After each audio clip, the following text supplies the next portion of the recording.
हे दोस्तों, अभी रिसेंटली मैंने एक वीडियो देखा जिसका थंबनेल पे लिखा हुआ था discipline, how to actually outwork everyone the easy way. अब वीडियो का टाइटल थंबनेल काफी इंटरेस्टिंग था तो मैंने वीडियो देखा।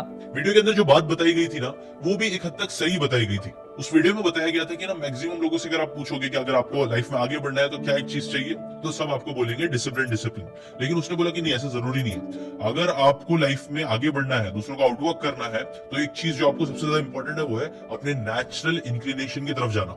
नेचुरल इंक्लिनेशन का मतलब क्या है कि जिस चीज में आप अच्छे हो, जो चीज इजीली आपकी तरफ आती है, आप उस काम को करो। तो जब आप वो काम करोगे जिसमें आप ऑलरेडी अच्छे हो, तो आपको डिसिप्लिन की जरूरत नहीं पड़ेगी, या पड़ेगी भी तो बहुत कम पड़ेगी ना। ये जो वीडियो था उसकी आधी बातें मुझे सही लगी, लेकिन आधी बात मैं बोल सकता हूँ बहुत ज्यादा खराब है मैक्सिमम लोगों के लिए। स्पेशली ये बात उन लोगों के लिए बहुत ज्यादा खतरनाक है जो लोग की लाइफ में डिसिप्लिन की कमी है। सो अगर आपकी लाइफ में डिसिप्लिन की कमी है, अगर आप चाहते हो कि आप लाइफ में डिसिप्लिन बनो, तो ये वीडियो जरा एंड तक जरूर देखना। बिकॉज ये चीज तो मैं चैलेंज के साथ बोल सकता हूँ कि अगर आपको लाइफ में लॉन्ग टर्म सक्सेस चाहिए, शॉर्ट टर्म नहीं, तो आपको डिसिप्लिन झक मार के चाहिए ही चाहिए होगा। और डिसिप्लिन नहीं होगा तो घंटा आप लाइफ में बहुत बड़ी चीजें कर पाओगे। हाँ, थोड़ा हार्श वर्ड यूज कर रहा हूँ, बट ये सच है। If you want to grow big then you must have discipline. और ये जो ग्रो बिग वर्ड भी मैंने यूज किया हो ना, ये सिर्फ एक वर्ड नहीं है, ये एक्चुअल में एक एक्रोनिम है जो 7 अल्फाबेट से बना है, जो 7 लेसन्स बताता है कि क्यों आपको लाइफ में डिसिप्लिन चाहिए। सो अगर आप एक ऐसे इंसान हो जिसकी लाइफ में डिसिप्लिन की कमी है, जिसे लगता है लाइफ में डिसिप्लिन नहीं चाहिए, तो वीडियो को एंड तक जरूर देखना। ये जो 7 रीजन ग्रो बिग जो एक्रोनिम है, वो अगर आप समझ लेते हो, याद कर लेते हो, तो ट्रस्ट मी, आप अपने डिसिप्लिन को 10x 100x तक बढ़ा सकते हो। प्लस अगर आप डिसिप्लिन के साथ ये वीडियो को एंड तक देख लेते हो, ग्रो बिग के 7 कोर कॉन्सेप्ट तो आपको पता ही चल जाएंगे, बट उसके बाद मैं आपको एंड में एक गिफ्ट भी दूंगा जो आपको अपने डिसिप्लिन को नेक्स्ट लेवल पे जाने में बहुत ज्यादा हेल्प करेगा। ठीक है, बट फ्री गिफ्ट तक पहुंचने के लिए अगेन आपको नीड पड़ेगी डिसिप्लिन की। डिसिप्लिन के साथ वीडियो को एंड तक देखना। ठीक है, नाउ लेट्स स्टार्ट। जैसे कि मैंने आपको बताया, ग्रो बिग है ना, एक एक्रोनिम है जिसका जी स्टैंड करता है ग्राइंड के लिए, because discipline gives you grind. देखो, उस वीडियो में बताया गया था ना कि नेचुरल इंक्लिनेशन जो होता है वो आपको लाइफ में आगे बढ़ने में हेल्प करेगा। लेकिन सच तो ये है ना कि discipline is not just about doing what we dislike. जिंदगी में कई बार ऐसे काम करने ही पड़ेंगे जिसमें हमें डिसिप्लिन की जरूरत पड़ेगी, भले से आपका नेचुरल इंक्लिनेशन कुछ भी हो। जैसे कि फॉर एग्जांपल जेके रॉलिंग जो थी, जिन्होंने हैरी पॉटर बुक लिखी है, उनका नेचुरल इंक्लिनेशन रिजेक्शन फेस करना नहीं था, बुक लिखना था। लेकिन बुक लिखने के बाद भी उन्हें सक्सेस नहीं मिली, उन्हें ग्राइंड करना पड़ा, उन्हें अपने आप को घसना पड़ा। और घसना कैसे पड़ा? बार बार पब्लिशर्स के पास जाके, एक पब्लिशर, 2 पब्लिशर, 10 पब्लिशर, 12 पब्लिशर्स ने उन्हें रिजेक्ट किया, जिसके बाद जाके हैरी पॉटर का जो उनका आइडिया था किसी एक पब्लिशर ने एक्सेप्ट किया और उसके बाद उन्हें सक्सेस मिली। हाँ, उनका नेचुरल इंक्लिनेशन तो राइटिंग था, लेकिन अगर उन्होंने वो ग्राइंडिंग नहीं करी होती, उनके अंदर वो ग्राइंड करने का डिसिप्लिन नहीं होता, तो शायद हमें हैरी पॉटर जैसे अमेजिंग स्टोरी देखने नहीं मिलती। ऐसी कोलोनल सैंडर्स, उनका भी जो नेचुरल इंक्लिनेशन था वो कुकिंग था, लेकिन उसके साथ उन्होंने मिक्स किया ग्राइंडिंग को। उन्होंने 1000 से ज्यादा रिजेक्शन फेस करे अलग अलग रेस्टोरेंट में जाके, इतना ज्यादा उन्होंने घसा, तब जाके KFC बना। और ये सब तो चलो बाहर के एग्जांपल हो गए। मैं आपको एक इंडियन बहुत ही प्यारा एग्जांपल देता हूँ, एक स्टोरी बताता हूँ अरुणिमा सिन्हा की, जो कि एक नेशनल लेवल वॉलीबॉल चैंपियन थी। एक बार क्या हुआ कि वो ट्रेन से कहीं जा रही थी, तब वहां पे चोर आ गए। अब चोरों से कुछ तो बात हुई, जिसकी वजह से क्या हुआ कि चोरों ने उन्हें चलती हुई ट्रेन से धक्का दे दिया। अब उनको बहुत ज्यादा चोट आई, और उस चोट की वजह से क्या हुआ कि डॉक्टर्स को उनका पैर काटना पड़ा घुटनों के नीचे से। तो ऐसा इंसिडेंट होने के बाद बड़े से बड़ा नेचुरली टैलेंटेड रखने वाला, पॉजिटिव माइंडसेट वाला इंसान भी कई बार हार मान जाए, बोले कि अब तो कुछ नहीं हो सकता। लेकिन अरुणिमा जो थी ना, उन्होंने हॉस्पिटल में ये डिसाइड किया, चलो ठीक है, मैं शायद वॉलीबॉल ना खेल पाऊं, लेकिन मैं माउंट एवरेस्ट को चढ़ूंगी। अब लोगों को जब ये बात पता चली तो लोगों ने उनका मजाक उड़ाया कि यार एक लंगड़ी कैसे माउंट एवरेस्ट चढ़ सकती है, बिकॉज ऐसा पहले किसी ने किया भी नहीं था। बट अरुणिमा जो थी ना, वो डिटरमाइंड थी। उन्होंने धीरे धीरे ट्रेनिंग करना स्टार्ट करी। उन्होंने बचेंद्र जी पाल को अपना कोच बनाया, जो कि पहली इंडियन वुमेन थी जो एवरेस्ट चढ़ी थी। उनसे उन्होंने कोचिंग लेना स्टार्ट करी। उनको बहुत ज्यादा दर्द होता था, बहुत ज्यादा चैलेंजेस आते थे, ऑब्वियसली पैर नहीं थे इस वजह से, बट स्टिल उन्होंने डिसिप्लिन रखा कि हाँ, मैं प्रैक्टिस करते रहूंगी डेली। एंड गेस व्हाट, 2013 में 2 साल लगातार मेहनत करने का नतीजा क्या निकला कि अरुणिमा सिन्हा वो पूरे वर्ल्ड की वो पहली एक ऐसी औरत बन पाई जिनके पैर नहीं थे, फिर भी वो माउंट एवरेस्ट चढ़ी। और उनकी जर्नी यही नहीं रुकी। इसके बाद वो 7 कॉन्टिनेंट्स की जो सबसे हाईएस्ट पीक होती है ना, 7 के 7 पीक्स वो चढ़ी। देखो, एटॉमिक हैबिट्स के जो ऑथर है जेम्स क्लियर, वो बोलते हैं ना कि टैलेंट ये सब चीजें अच्छी होती है, लेकिन जब तक आपकी लाइफ में अच्छी हैबिट्स नहीं होगी, आपके पास सिस्टम्स नहीं होगा, तो आप कितना भी किसी चीज में टैलेंटेड रखो, आपको लॉन्ग टर्म सक्सेस नहीं मिल पाएगी। और इसका एक बहुत अच्छा एग्जांपल मेरा खुद का चैनल भी है। ये सीकेन चैनल भी जो आप देख रहे हो, वो अभी तक टिक पाया है, अभी तक इस पे व्यूज आते हैं, अभी तक इससे मैं पैसे कमा पा रहा हूँ, लोगों की लाइफ चेंज हो पा रही है। वो क्यों हो पा रही है? बिकॉज मैंने डिसिप्लिन बना लिया है कि यार हर संडे एक बुक समरी में डालूंगा ही डालूंगा। और ये डिसिप्लिन की वजह से ही आज इतनी अच्छी अच्छी इंटरेस्टिंग चीजें हो पा रही है। बिकॉज देखो, मोटिवेशन कई बार वेव्स की तरह होता है, जो ऊपर रहता है कभी नीचे जाता है। तो मोटिवेशन अच्छा रहेगा, और अगर आपका नेचुरल इंक्लिनेशन अच्छा है तो हाँ, आप काम कर लोगे। लेकिन जब मोटिवेशन डाउन होगा तब क्या? तब आपको जरूरत पड़ेगी डिसिप्लिन की। बिकॉज आपको पता ही होगा एक सक्सेसफुल इंसान तब सक्सेसफुल नहीं बनता है जब सिर्फ वो अपने अच्छे टाइम पे अच्छा कर पाए। बड़े इंसान तभी बड़े बन पाते हैं जब वो लोग अपने बुरे टाइम पे भी कंसिस्टेंसी नहीं छोड़ते हैं। इसके साथ साथ एक और इंपॉर्टेंट चीज होती है डिसिप्लिन जो आपको देता है, वो है मास्टरी, जहां पे ग्रो बिग का आर स्टैंड करता है रेजिलियंस के लिए, जो अगेन डिसिप्लिन आपको देता है। देखो अगर सक्सेस आपके नेचुरल इंक्लिनेशन से आना होता, मतलब कहीं ना कहीं आपके कंफर्ट जोन से आना होता ना, तो हर कोई इंसान किसी ना किसी चीज में मास्टर होता। बट आपको पता ही होगा दुनिया में कितने कम मास्टर्स हैं। और ये बात सिर्फ मैं नहीं बोल रहा हूँ, एंजेला डकवर्थ जो ग्रिड बुक की ऑथर है और कार्ल न्यूपोर्ट जो डीप वर्क बुक के ऑथर है, वो बोलते हैं ना, आपको लाइफ में कुछ भी बड़ा करना है तो आपको मास्टरी अचीव करनी है, और मास्टरी अचीव करने के लिए आपको एफर्ट और डीप फोकस रेगुलरली देने आना चाहिए। आपको अनकंफर्टेबल एरियाज को एक्सप्लोर करने आना चाहिए। एग्जाम्पल, विल्मा रुडोल्फ जो थी वो प्री मेच्योरली बॉर्न हो गई थी 1940s में। तब उनका वेट सिर्फ 4.5 पाउंड था, मतलब अराउंड 2 किलो के आसपास। मतलब आप बोल सकते हो वो बहुत कमजोर पैदा हुई थी। इतना ही, फिर उसके बाद उनको पोलियो हो गया, जिसकी वजह से उनके जो पैर थे वो पैरालाइज्ड हो गए। डॉक्टर्स ने बोल दिया था कि ये लड़की कभी चल नहीं पाएगी। ये सारी चीजें डायग्नोस हो गई थी, डॉक्टर्स ने बोल दिया था, ठीक है। बट विल्मा और उनकी माँ जो थी ना, दोनों ने रिफ्यूज कर दिया गिव अप करने के लिए। कई साल तक उन्होंने अपने लेग्स पे ब्रेसेस लगा के रखे और कई सारी पेनफुल फिजिकल थेरेपीज होती है ना, वो करना स्टार्ट कर दी। वो कई बार माइल्स, मतलब कई किलोमीटर्स वो चलते रहती थी अपॉइंटमेंट्स के लिए। उनकी फैमिली ने भी उनकी बहुत ज्यादा हेल्प करी एक्सरसाइज कराने के लिए और हर दिन उनके ऊपर मेहनत करा, जिस वजह से क्या हुआ कि धीरे धीरे विल्मा का भी जो डिटर्मिनेशन था वो स्ट्रॉन्ग और स्ट्रॉन्ग होता गया। डिसिप्लिन के जैसे डिटर्मिनेशन उनकी एक आदत बन गई, हैबिट बन गई, और एक एक करके ही काफी स्ट्रगल करके धीरे धीरे उन्होंने चलने की कोशिश स्टार्ट करी। और इसका नतीजा क्या हुआ, 12 साल की एज में सारे ऑड्स को खत्म करने के बाद उन्होंने विदाउट ब्रेसेस चलना स्टार्ट कर दिया। बट रुको, बात यहीं पे रुकी नहीं। इंटरेस्टिंग बात तो इसके बाद स्टार्ट हुई। इसके बाद उन्होंने एक एथलीट बनने का डिसीजन लिया। उन्होंने फिर वापस से डिसिप्लिन के साथ रिलेंटलेस एफर्ट डालना चालू करा, प्रैक्टिस करना स्टार्ट करी, और 1960s के रोम ओलंपिक पे वो पहली अमेरिकन वुमेन बनी जिन्होंने 3 गोल्ड मेडल्स जीते। तब उन्हें एक टाइटल भी मिला, द वर्ल्ड्स फास्टेस्ट वुमेन का। अब आप बताओ, क्या विल्मा सिर्फ अगर इजी पाथ चूज करती, वो पाथ चूज करती जिसके लिए वो इंक्लाइंड है, तो क्या वो इतनी सारी चीजें कर पाती?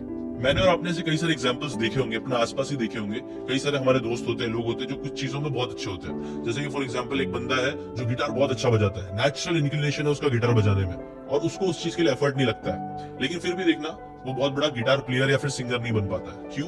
क्योंकि उसके अंदर हाँ टैलेंट तो है, वो इजीली वो चीज कर भी सकता है, फिर भी वो करता नहीं है। क्यों? क्योंकि उसके अंदर डिसिप्लिन नहीं है, और क्योंकि उसके अंदर डिसिप्लिन के साथ हैबिट नहीं बनी है ग्राइंड करने की, मेहनत करने की। उसके जैसे क्या होता है, वो कभी बड़ा सिंगर या फिर बड़ा म्यूजिक आर्टिस्ट नहीं बन पाता है। देखो डिसिप्लिन कैसा होता है पता है? इसका एक बहुत अच्छा मेटाफोर भी है। Discipline is like watering a plant daily. No matter how fertile the soil, the plant won't survive without water या फिर कंसिस्टेंट एफर्ट। भले से ना आपके पास जमीन हो, कितनी भी उपजाऊ जमीन हो, बट जब तक आप सीड नहीं डालोगे और उसकी रेगुलरली देखभाल नहीं करोगे, पानी नहीं दोगे, तब तक अच्छे से अच्छी जमीन में भी अच्छे से प्लांट नहीं उगेंगे। सिमिलरली आपके अंदर कितना भी टैलेंट हो, कितना भी नेचुरली किसी चीज में अच्छे हो, मतलब पोटेंशियल कितना भी हो, आप उस पोटेंशियल का यूज ही नहीं कर पाओगे अगर आपके लाइफ में डिसिप्लिन नहीं होगा तो। सो क्वेश्चन आपके लिए आता है, क्या आप रेडी हो अपने नेचुरल इंक्लिनेशन के साथ साथ एफर्ट्स को भी एम्ब्रेस करने के लिए, अपने कैरेक्टर पे काम करने के लिए? क्योंकि एक और बहुत इंपॉर्टेंट चीज आपकी सक्सेस के लिए इंपॉर्टेंट होगा, वो है आपका कैरेक्टर। और फॉर्चुनेटली डिसिप्लिन आपके कैरेक्टर को भी बनाता है, बिकॉज ग्रो बिग का ओ स्टैंड करता है ओनरशिप ऑफ कैरेक्टर। जो कई सारे लोग लगता है ना कि डिसिप्लिन आपको सिर्फ आपके गोल्स अचीव कराने में हेल्प करता है, नहीं, वो आपको एक स्ट्रॉन्ग कैरेक्टर बनाने में हेल्प करता है। आपने देखा होगा ना, कई सारी मूवीज होती है, एनिमेज होते हैं, हमें कौन से कैरेक्टर्स पसंद आते हैं? यूजुअली हमें वो कैरेक्टर्स पसंद आते हैं जिनके अंदर डिसिप्लिन होता है, और वही लोग बड़ी बड़ी चीजें भी कर पाते हैं। और ये सब फिक्शन से हटके चलो रियल एग्जांपल लेते हैं, मोहम्मद अली जी का, जिन्हें the greatest boxer of all time भी बोला जाता है। अब देखो, जो मोहम्मद अली थे ना, उनके बारे में हमने सुना है कि वो बहुत अच्छे बॉक्सर थे, बट बहुत कम लोगों को ये चीज पता है कि 1967 में मोहम्मद अली अपने बॉक्सिंग करियर के पीक पे थे। तब बहुत कंट्रोवर्शियल चीज हो गई थी। यूएस गवर्नमेंट ने ना उनको मिलिट्री सर्विस के लिए वियतनाम वॉर के लिए जाने के लिए कहा, लेकिन अली ने सीधा रिफ्यूज कर दिया। उन्होंने एक फेमसली बात बोली, I ain't gonna quarrel with them, Viet government, no Viet government ever called me a racial स्लव।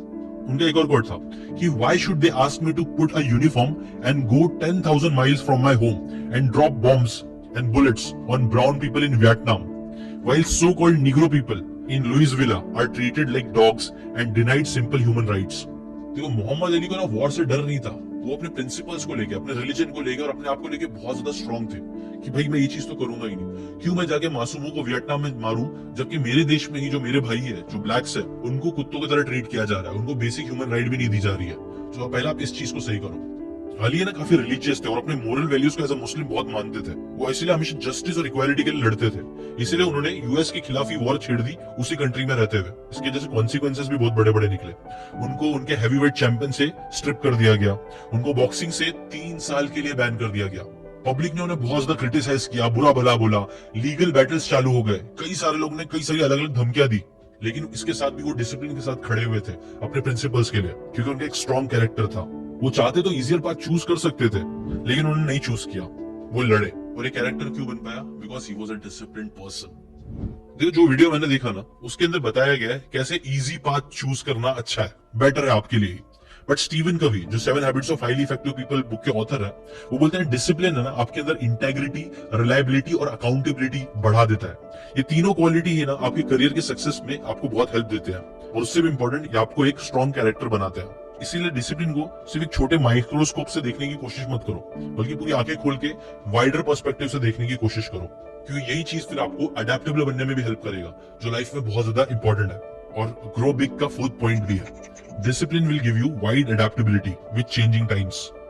देखो आज के टाइम पे ना अगर आप सिर्फ एक पाथ कोई चूज कर लेते हो, स्पेशली वो पाथ जिसमें सिर्फ आप अच्छे हो, अगर आप सिर्फ वही पाथ पकड़ के रखोगे कि मैं तो यही करूंगा, तो याद रखना जब तूफान आता है तो वो वाले पेड़ सबसे पहले गिरते हैं जो सख्त होते हैं, जो फ्लेक्सिबल नहीं होते वही जल्दी गिरते हैं। और ऐसा हो भी रहा है आज के टाइम पे, जहां एआई इतना बढ़ता जा रहा है, जो लोग फ्लेक्सिबल होकर एआई का यूज नहीं कर रहे हैं वो लोग पीछे छूटते जा रहे हैं। जबकि लाइफ में अगर आपको आगे बढ़ना है तो आपको डिसिप्लिन के साथ अडेप्टेबिलिटी लानी पड़ेगी।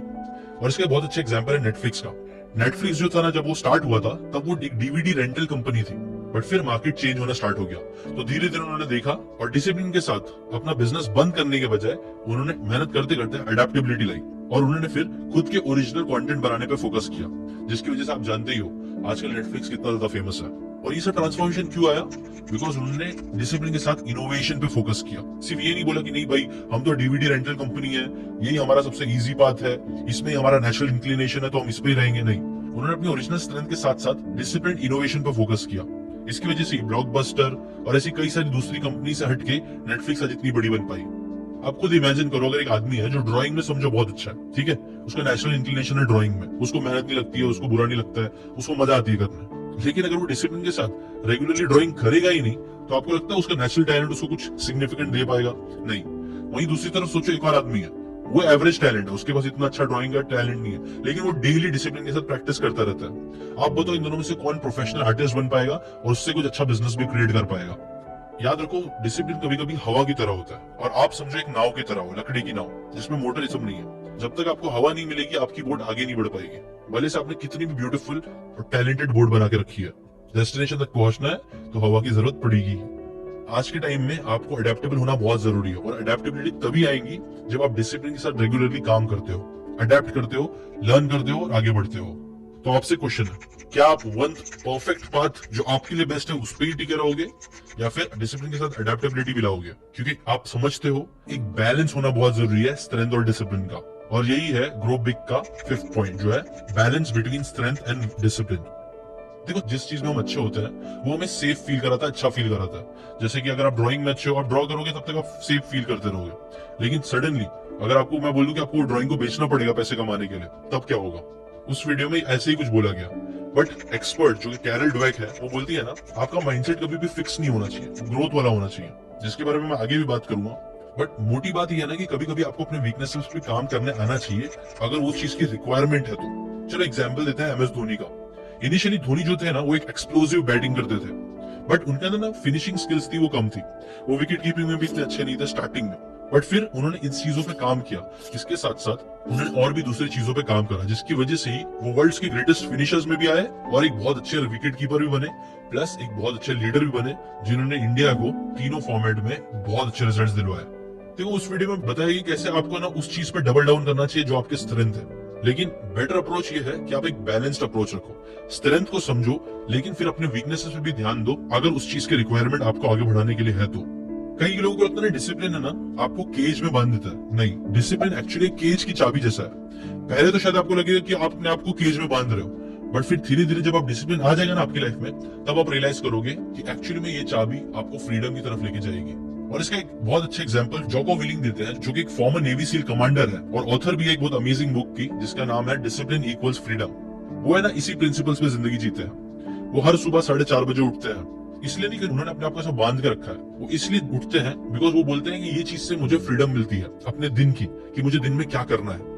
मैं जिंदगी को खुद को चलाने नहीं देता हूँ, बल्कि जिंदगी को खुद चलाता हूँ। डिसिप्लिन से सुबह रोज उठने से मुझे फ्रीडम मिलती है एक्सरसाइज करने की, अपने दिमाग को शार्प करने की, उन कामों को करने की जिसमें मेरा मन करता है, जबकि मुझे प्रोक्रेस्टिनेशन का स्लेव और लेजीनेस का स्लेव नहीं बनना है। ऐसे चलो एक और एग्जांपल देखते हैं। अगर आप डिसिप्लिन से पैसे जमा कर रहे हो तो शायद से आपको पहले ही लगे कि यार आप अपनी लाइफ को खराब कर रहे हो, लेकिन जैसे आप सेविंग और इन्वेस्टिंग पर फोकस करोगे, धीरे धीरे आपको रियलाइज होगा कि ये डिसिप्लिन आपको एक्चुअल में फ्रीडम दे रहा है और पैसे खर्च करने की, और नई नई जगह घूमने जाने की, उन चीजों को खरीदने की जो शायद आप पहले कभी खरीद भी नहीं पाते। जबकि ऑन द अदर हैंड कुछ लोग जो इंपल्सिव होते हैं, जिनमें डिसिप्लिन नहीं होगा, वो लोग सिर्फ इधर उधर खर्च करते रहेंगे जरूरतों में, और लोग हमेशा फाइनेंशियली स्ट्रेस्ड रहेंगे। इसलिए फिर आपसे क्वेश्चन है, क्या आपको फ्रीडम का इल्यूजन मिल जाए जिंदगी में वो पसंद आएगा, या एक्चुअल में रियल फ्रीडम मिले जो आपको डिसिप्लिन नहीं दे सकता है? और लास्ट, ग्रो बिग का जी स्टैंड करता है ग्रोथ के लिए।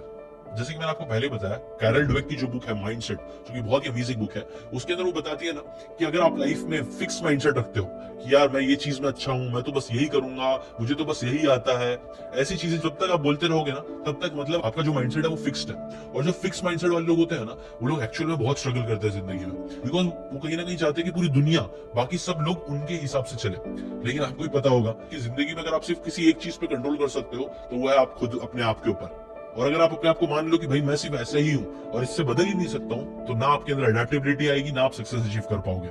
इसका एक बहुत अच्छा एग्जांपल है स्टीव जॉब्स का। स्टीव जॉब्स जो थे, आपको पता ही होगा, एक रेवोल्यूशनरी इंसान थे, मार्केटिंग जीनियस थे। उन्होंने बहुत मेहनत से, मुशक्कत से एप्पल को बड़ा बनाया। लेकिन आपको पता है स्टार्टिंग के टाइम पे ना जो जॉब्स थे, वो ना लीडरशिप में बहुत ज्यादा स्ट्रगल करते थे, कोलैबोरेशन में बहुत स्ट्रगल करते थे।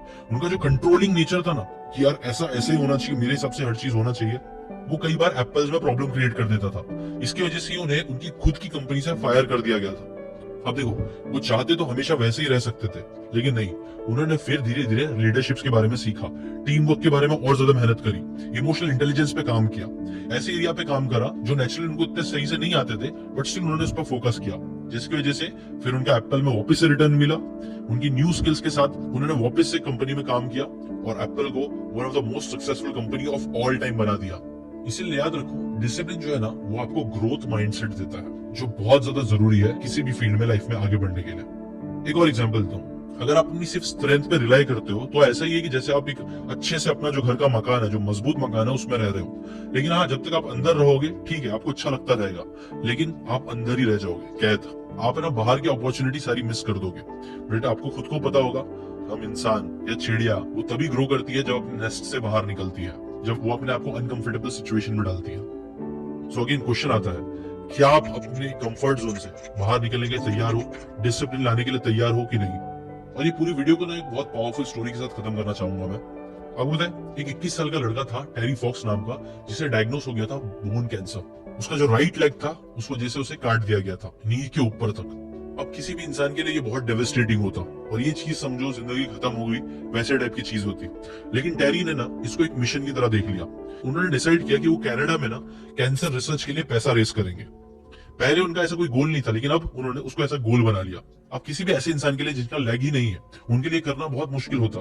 ऑब्वियसली लोगों को लगा कि क्या ही कर रहा है, बट उन्होंने एक मैराथन ऑफ होप नाम की चीज चालू करी, जहां उन्होंने प्रोस्थेटिक लेग लगाए, नकली पैर लगाया और उसके साथ भागना चालू किया। आपको पता है, वो हर दिन 26 माइल भागते थे, जो कि एक पूरा मैराथन जितना होता है। चाहे वेदर कैसा भी रहे, चाहे कितना भी पेन हो रहा हो, कितनी भी थकान हो रही हो, ऐसा उन्होंने लगातार 143 डेज तक किया। ऑब्वियसली उनका कोई नेचुरल टैलेंट और इंक्लिनेशन नहीं था भागने का, बट सिर्फ इन्होंने डिसिप्लिन की मदद से ये चीज करी। और आपको पता है, ये चीज करने की वजह से उन्होंने $24 मिलियन रेज करे। बेसिकली जो अगर गणित करोगे तो उस टाइम के हिसाब से हर एक कैनेडियन आदमी ने $1 दिए थे, जो कि बहुत बड़ी बात होती है। अब अनफॉर्चुनेटली टेरी का जो कैंसर था वो वापस से आ गया, जिसकी वजह से वो नहीं बच पाए। 22 साल में उनकी डेथ हो गई, बट उनकी स्टोरी खत्म नहीं। आज भी आपको पता है, Terry Fox run annually world wide होता है, जिससे hundreds of millions of dollars cancer research के लिए मिलते हैं। सोचो कितनी पावरफुल चीज हुई। देखो, टेरी फॉक्स ने ना सिर्फ अपने नेचुरल इंक्लिनेशन को ध्यान में रखते हुए ये नहीं बोला कि नहीं अभी मेरे पास लेग नहीं है तो मैं सिर्फ हाथ से ही कोई काम करूंगा, नहीं। उन्होंने बोला लेग नहीं है तो रनिंग करूंगा। एक रेजिलियंस, डिसिप्लिन लाया उन्होंने, और वो चीज आज इतनी बड़ी बन चुकी है कि जिससे millions of dollars cancer research में मिल रहे हैं, सिर्फ एक बंदे के डिसिप्लिन की वजह से। सो इसीलिए आखिर में मैं ये बोलना चाहूंगा कि अगर एक इतना यंग इंसान एक पैर के साथ अपने आप को डिसिप्लिन के साथ मैराथन भाग सकता है डेली कैंसर होने के बाद भी, तो बताओ आप और हम जो इतने फिजिकली केपेबल है, हम लोग डिसिप्लिन लाके अपनी जिंदगी में क्या क्या कर सकते हैं। बस इंपॉर्टेंट ये है कि हम डेली शो अप करें, चाहे कुछ भी हो जाए। अगर आपने यहाँ तक वीडियो देख लिया है तो कॉन्ग्रेचुलेशन, आपके अंदर इतना तो डिसिप्लिन है कि आपने पूरा वीडियो देखा, जो कि बहुत बड़ी बात है। इसीलिए आप लोग के लिए एक रिवॉर्ड भी है मेरी तरफ से। मैंने ना क्या किया है, पिछले 7-8 सालों में मैंने hundreds and hundreds of book पढ़ी है, उसमें से कुछ सबसे बेस्ट बुक की जो समरीज है मैंने उसको क्यूरेट करके एक प्लेलिस्ट बनाई है। अगर आप लोग की लाइफ में आपको लगता है डिसिप्लिन की कमी है, आप चाहते हो कि आप भी डिसिप्लिन लाओ, ऐसा इंस्पायरिंग डिसिप्लिन लाओ कि आप इंस्पिरेशन बन जाओ पूरी दुनिया के लिए, तो उसके लिए मैं आपको रिकमेंड करूँगा कि वो वीडियो का प्लेलिस्ट जरूर देख लेना, या एटलीस्ट एक वीडियो जो भी यहाँ पे आएगा वो वाला वीडियो तो जरूर देख लेना, और ट्राई करना पूरा प्लेलिस्ट देख लो। तो उससे क्या होगा, बेसिकली आप डिसिप्लिन में एक छोटा सा कोर्स कर लोगे जो आपके माइंडसेट को बहुत स्ट्रांग बना देगा, जो आपको डिसिप्लिन इंसान बनने में हेल्प करेगा। और हाँ, ये मैंने एक नए जगह पे नए फॉर्मेट की तरह ट्राई करा है इस वीडियो को, तो ये आपको कैसा लगा वो भी कमेंट करके बता देना, ठीक है। अभी के लिए इतना ही, मिलते हैं नेक्स्ट वीडियो में, बाय बाय।